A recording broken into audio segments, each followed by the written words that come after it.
വർഷം 1956 ക്യൂബയിലെ Santa ക്ലാരയിലിരുന്ന് Batista അധികാരത്തിൻ്റെ വെള്ളിച്ചശകത്തിൽ Martini നുണയുന്നു. കാതങ്ങൾക്കിപ്പുറം Mexico സിറ്റിയിലെ ട്രിസ്പാനിൽ ഒരാൾ ഒരു ബോട്ട് വാങ്ങുകയാണ്. ആ ബോട്ടിൽ സഞ്ചരിക്കാനിരിക്കുന്ന ഒരു പറ്റം മനുഷ്യർ തൻ്റെ അധികാരത്തിന് അന്ത്യം കുറിക്കാനാണ് കടൽ കടക്കാൻ ഒരുങ്ങുന്നതെന്ന് ബാറ്റിസ്റ്റ സ്വപ്നേരി വിചാരിച്ചു കാണില്ല. ഗ്രാൻമ എന്നായിരുന്നു ആ കപ്പലിൻ്റെ ഒരു ക്യാബിൻ ക്രൂയിസിൻ്റെ പേര്. 12 പേർക്ക് സഞ്ചരിക്കാവുന്ന ഒരു ചെറിയ ബോട്ട്. തുരുമ്പിച്ച് ചോർന്നു തുടങ്ങിയ ഒരു കടൽ കിളവി. അത് നീറ്റിലിറക്കാൻ പെർമിറ്റ് തരില്ല എന്ന് പറഞ്ഞ ഡോക്ക് എഞ്ചിനീയർക്ക് 50,000 പെസോസ് കൈക്കൂലി നൽകിയാണ് ഗ്രാൻമയെ യാത്രക്കൊരുക്കുന്നത്. ഒരുപക്ഷെ ലോക ചരിത്രത്തിലെ ഏറ്റവും അപകടകാരിയായ മുത്തശ്ശിയായിരുന്നു ആ ഗ്രാൻമ. 1956 നവംബർ 25 അർദ്ധരാത്രി അവർ യാത്ര തുടങ്ങി. കോരിച്ചൊരിയുന്ന മഴയിൽ തിരകളിൽ തെന്നി വേയിച്ച് അത് നീന്തി തുടങ്ങി. 3 ദിവസത്തെ യാത്ര 7 ദിവസം വരെ നീണ്ടു. ഭക്ഷണം തീർന്നുപോയി. കുടിക്കാൻ വെള്ളം പോലും ഇല്ലാതെയായി. കടൽ ജ്വരം ഒരുവിധം എല്ലാവരെയും കൊല്ലുകയായിരുന്നു. ചുമയുടെ, കഫത്തിൻ്റെ, ഛർദിയുടെ, മൂത്രത്തിൻ്റെ, ചീഞ്ഞളിഞ്ഞ ധൈര്യത്തിൻ്റെ ദുർഗന്ധത്തിന് മുകളിൽ 82 പേർ തിങ്ങിക്കൂടി ഗ്രാൻമയിൽ അള്ളിപ്പിടിച്ചിരുന്നു. അതൊരു പോരാളി സംഘമായിരുന്നില്ല. കാഴ്ചയിൽ ഒരു അഭയാർത്ഥി കൂട്ടമായി അവർ മാറിയിരുന്നു. ഡിസംബർ 2 ക്യൂബൻ തീരത്ത് മണൽത്തിട്ടയിൽ വന്ന് ഗ്രാൻമ ഇടിച്ചു നിന്നു. ജീവിതത്തിൻ്റെ അവസാന ശ്വാസമെടുക്കുന്ന കിഴവിക്കടലാമയെപ്പോലെ അതൊന്ന് ദീർഘമായി നിശ്വസിച്ചു. പുകക്കുഴൽ കറുത്ത പുക തുപ്പി. എഞ്ചിൻ മുരൾച്ചയോടെ നിന്നു. ക്രൂയിസിൻ്റെ മുകൾ തട്ട് പൊളിഞ്ഞ് മൂക്കുകുത്തി. കയ്യിൽ കിട്ടിയ റൈഫിളുകളും ആയുധപ്പെട്ടികളുമായി അവർ കരയിലേക്ക് ചാടി. ചെളിയും കണ്ടൽക്കാടുകളും നിറഞ്ഞ തീരത്ത് നിന്നവർ പതുക്കെ നീങ്ങുകയാണ്. ബാറ്റിസ്റ്റയുടെ പട്ടാളം അവരെ വൈകാതെ തന്നെ കണ്ടുപിടിച്ചു. അതുവരെ കടലും കരയും തിരിച്ചറിയാൻ കഴിയാതെ തളർന്നു നീങ്ങിയ മനുഷ്യരായിരുന്നു അവർ. പക്ഷെ പോരാട്ടം തുടങ്ങിയപ്പോൾ അവർ ഊർജ്ജസ്വലരായി. എന്നാൽ വിശപ്പും ദാഹവും കാർന്നു തിന്ന അവരുടെ പോരാട്ടവീര്യം ബാറ്റിസ്റ്റയുടെ സൈന്യത്തിന് മുന്നിൽ ചിതറിത്തെറിച്ചു. ആ കൂട്ടത്തിൽ അവരുടെ കമാൻഡർ ഫിദൽ കാസ്ട്രോ ക്യൂബൻ സൈന്യത്തിൻ്റെ ഒഫൻസീവ് ലൈൻ തകർത്ത് മുന്നേറി. കൂടെ അയാളുടെ സഹോദരനും സെക്കൻഡ് ഇൻ കമാൻഡുമായ റൗൾ കാസ്ട്രോയും ഉണ്ടായിരുന്നു. തീരം മുറിച്ചു കടന്ന് സമീപത്തുള്ള കാട്ടിലേക്ക് ഓടിക്കയറാൻ അയാൾ പോരാളികളോട് വിളിച്ചു പറഞ്ഞു. ഒരുപറ്റം പോരാളികൾ മണൽത്തിട്ടയുടെ മറപിടിച്ച് കാട്ടിലേക്ക് ഓടിക്കയറുന്ന സഖാക്കൾക്ക് കവറിംഗ് ഫയർ കൊടുത്തുകൊണ്ടിരുന്നു. കൂട്ടത്തിൽ ഒരു ചെറുപ്പക്കാരൻ. ആസ്മയുടെ നീരാളിപ്പിടുത്തത്തിൽ നേരാം വണ്ണം ശ്വാസമെടുക്കാൻ പോലുമാകാതെ നിന്ന ഒരു ചെറുപ്പക്കാരൻ. അയാൾ അക്കൂട്ടത്തിലെ കോമ്പാറ്റ് മെഡിക്കായിരുന്നു. പോരാട്ടം കടുക്കെ, വെടിയുണ്ടകൾ ചീറിപ്പായെ, കൂട്ടത്തിൽ കടലുകടന്നവർ പൊരുതി വീഴെ ആ ചെറുപ്പക്കാരൻ തൻ്റെ കയ്യിലിരുന്ന മെഡിക്കൽ കിറ്റ് നിലത്തിട്ടു. സമീപത്ത് വെടിയേറ്റ് വീണ സഖാവിൻ്റെ റൈഫിൾ കയ്യിലെടുത്ത് അയാൾ ലോഡ് ചെയ്തു. That was A moment, A historical moment of transformation. ആതുര ശുശ്രൂഷയുടെ മരുന്നും പരുത്തിയും കൈവിട്ട് വെടിമരുന്നും തോക്കും കയ്യിലെടുത്ത ലോകത്ത് വിപ്ലവത്തിൻ്റെ പ്രതീകമായ ഒരു ചെറുപ്പക്കാരൻ്റെ ജീവിതം മാറിമറിയുകയായിരുന്നു.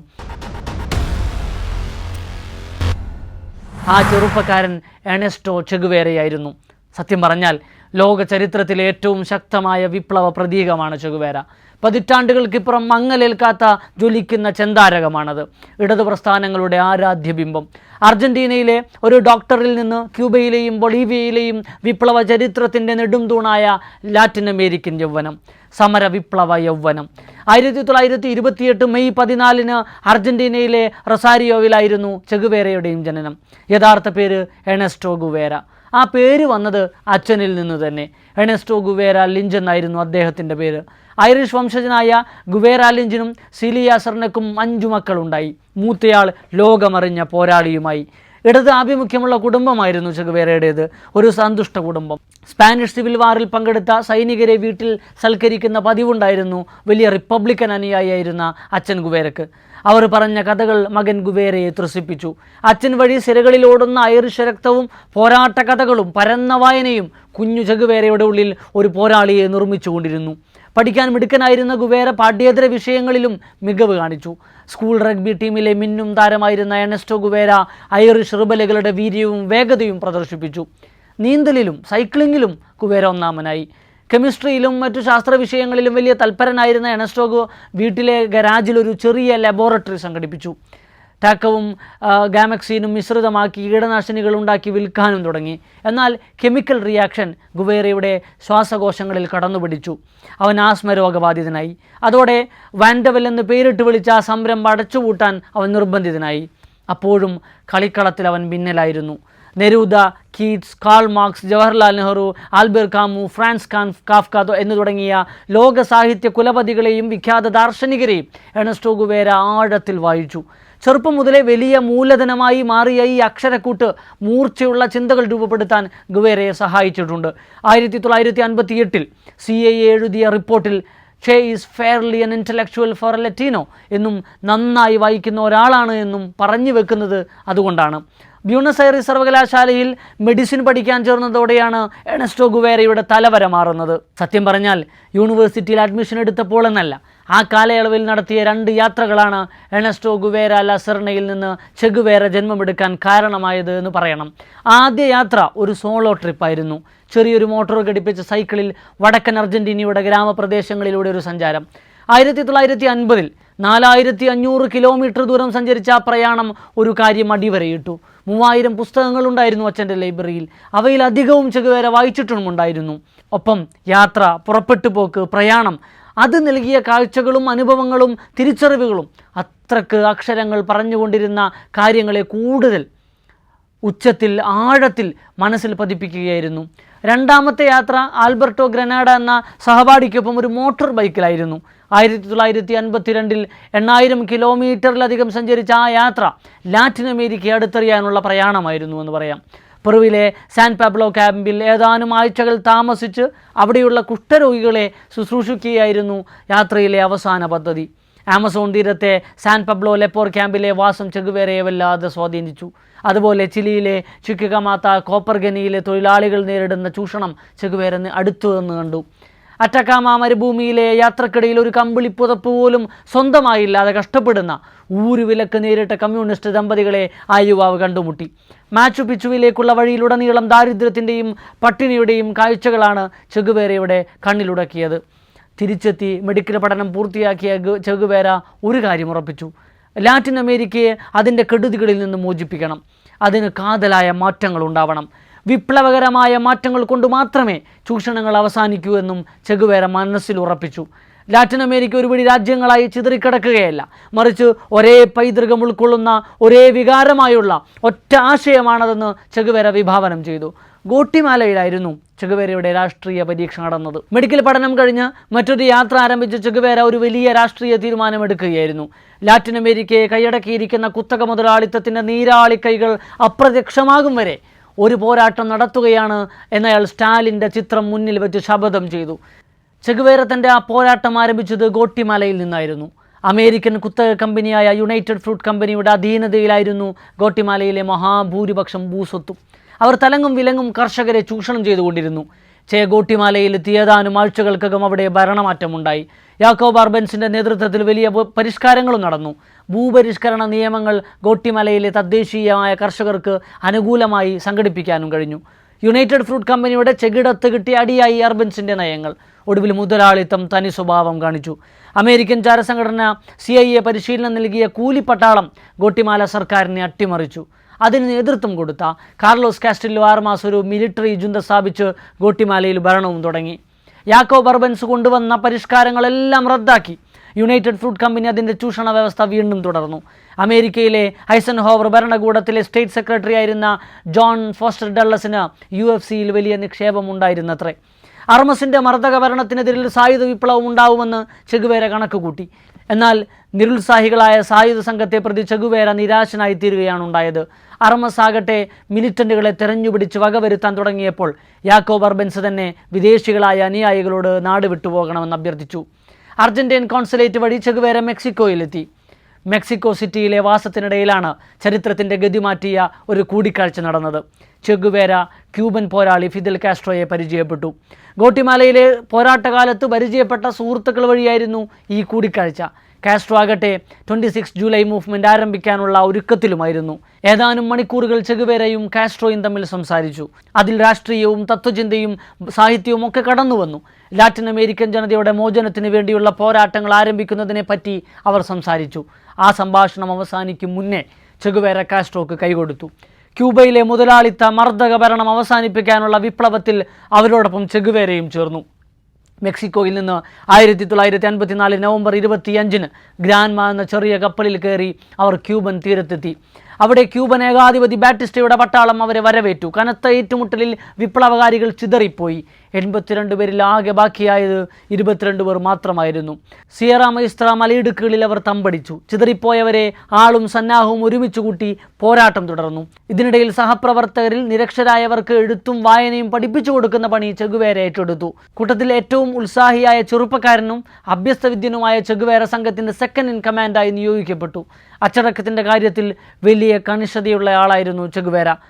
ചാരന്മാരോടും ഒറ്റുകാരോടും പിന്തിരിഞ്ഞോടാൻ ശ്രമിച്ചവരോടും കാർക്കശ്യത്തിൽ പെരുമാറിയപ്പോഴും സഖാക്കൾക്കിടയിൽ വലിയ പ്രീതി നേടിയെടുക്കാൻ അന്നൊക്കെ ചെഗുവേരക്ക് കഴിഞ്ഞു വന്നു.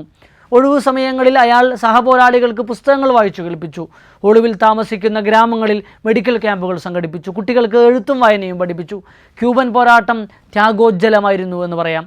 പോരാട്ടത്തിൻ്റെ അവസാന ഘട്ടത്തിൽ 7 ആഴ്ചകളോളം സഞ്ചരിച്ചാണ് ഹവാനയിലെ സാന്റോ ക്ലാരയിലേക്ക് ചെഗുവേരയും സംഘവും എത്തിച്ചേരുന്നത്. രാത്രികാലങ്ങളിൽ മാത്രമായിരുന്നു അവരുടെ യാത്ര. ക്യൂബൻ വിപ്ലവത്തിൻ്റെ വളരെ തന്ത്രപ്രധാനമായ സൈനിക വിജയങ്ങൾ സമ്മാനിച്ചത് ചെഗുവേരയായിരുന്നു. അസാമാന്യ ധൈര്യമുണ്ടായിരുന്നു അയാൾക്ക്. ഒരിക്കൽ ഒരേറ്റുമുട്ടലിനിടയിൽ കൂടെയുള്ള പോരാളികൾക്ക് വെടിയേറ്റു. കനത്ത ക്രോസ് ഫയർ നടക്കുകയായിരുന്നു.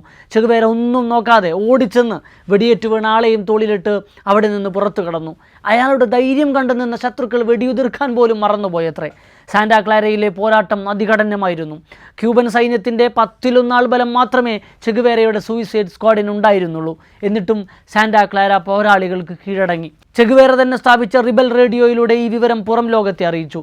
6 ദിവസം കഴിഞ്ഞ് ഫിദൽ കാസ്ട്രോയും ബാക്കിയുള്ള പോരാളികളും അവിടെ എത്തി.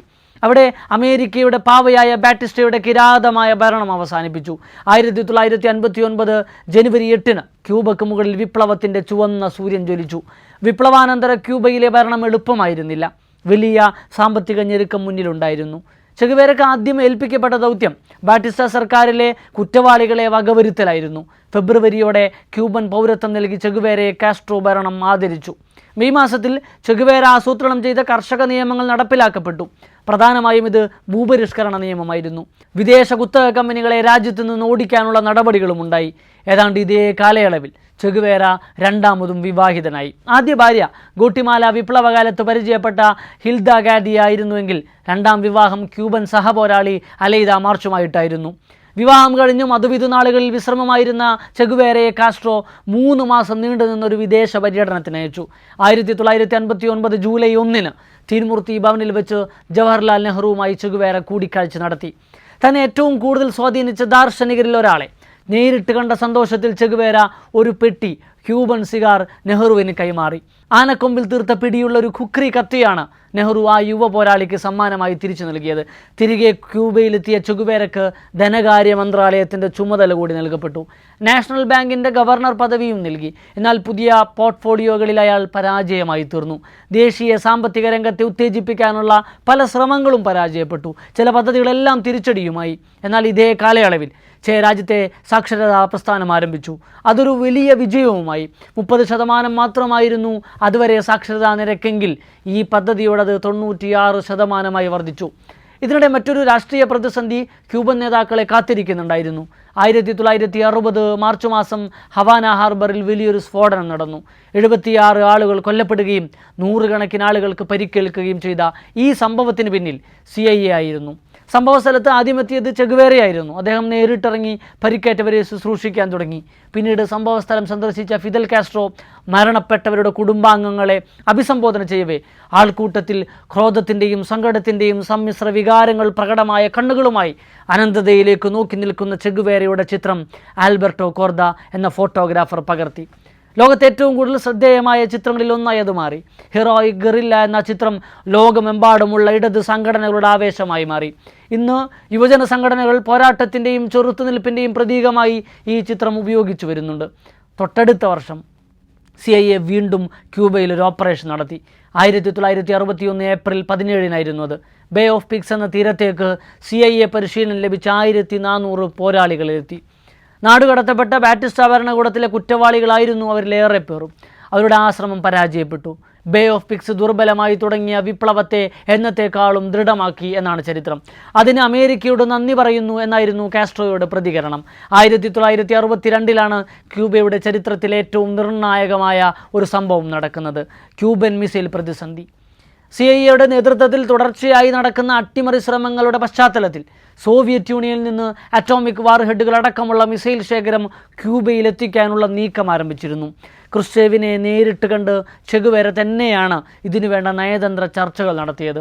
അമേരിക്ക ഇതറിയാനിടയായാൽ സോവിയറ്റ് യൂണിയൻ കൂടെ നിൽക്കണമെന്ന് ചെഗുവേര ക്രുഷ്ചേവിനോട് നേർക്കുനേർ ആവശ്യപ്പെടുകയും ചെയ്തിരുന്നു.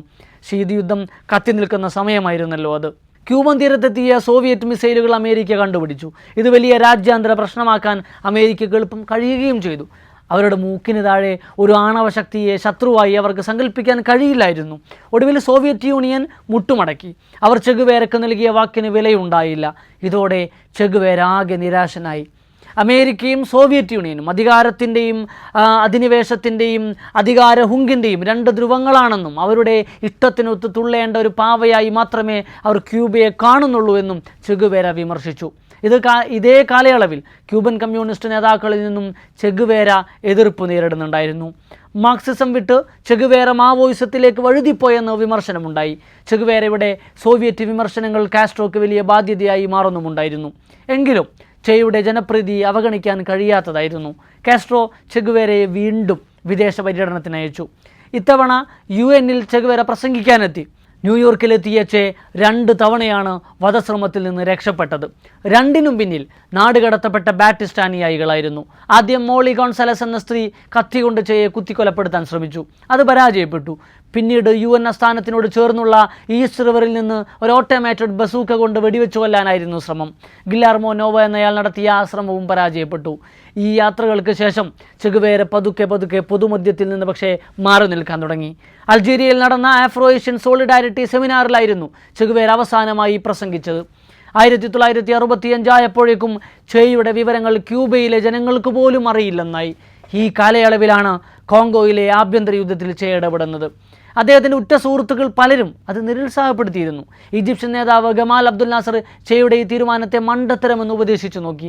വിപ്ലവത്തിൻ്റെ യുവനക്ഷത്രമുണ്ടോ ഇതൊക്കെ കേൾക്കുന്നു. ചെ കോങ്കോയിലെത്തി.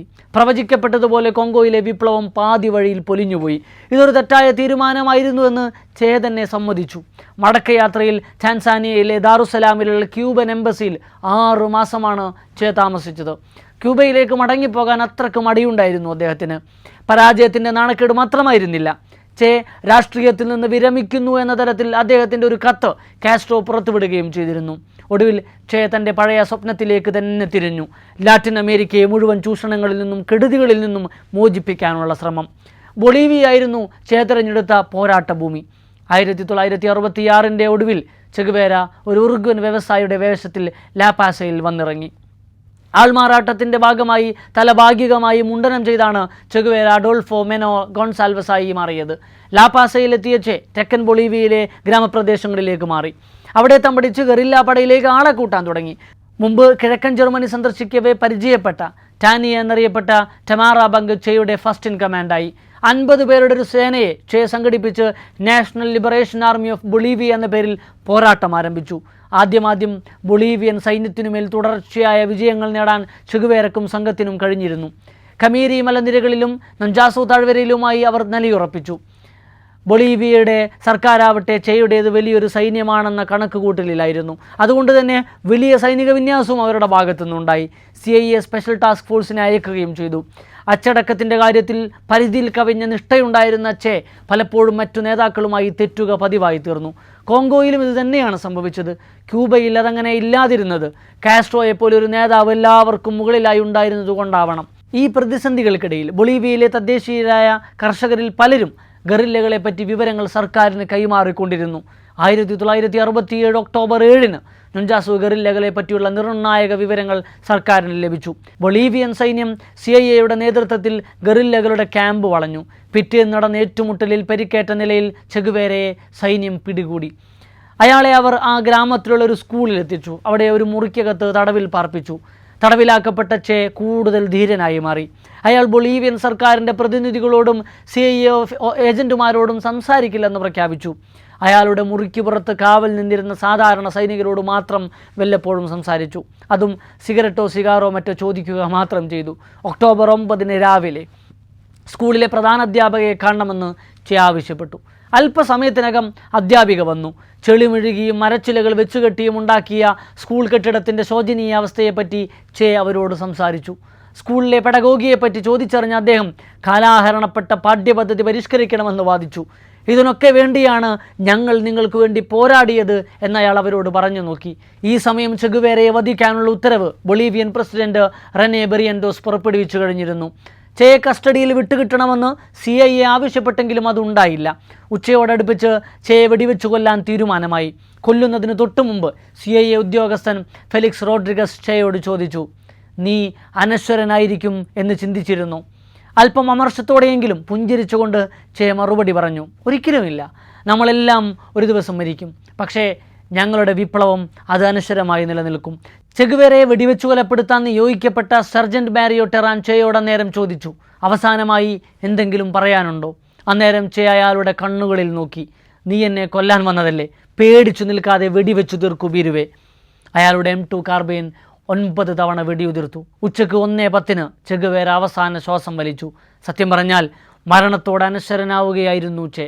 ലാറ്റിൻ അമേരിക്കയിൽ മാത്രമല്ല, മുതലാളിത്ത രാജ്യങ്ങളിൽ വരെ നിരത്തുകളിൽ ചെഗുവേരയ്ക്ക് വേണ്ടി വിലാപയാത്രകളുണ്ടായി. അധികാര ദുഷ്പ്രഭുത്വത്തിൻ്റെ അമേരിക്കൻ സോവിയറ്റ് ധ്രുവങ്ങൾക്കെതിരെ നിലപാടെടുത്ത വിപ്ലവകാരി ഇപ്പോഴും ലോകമെമ്പാടും ആഘോഷിക്കപ്പെടുന്നുണ്ട്.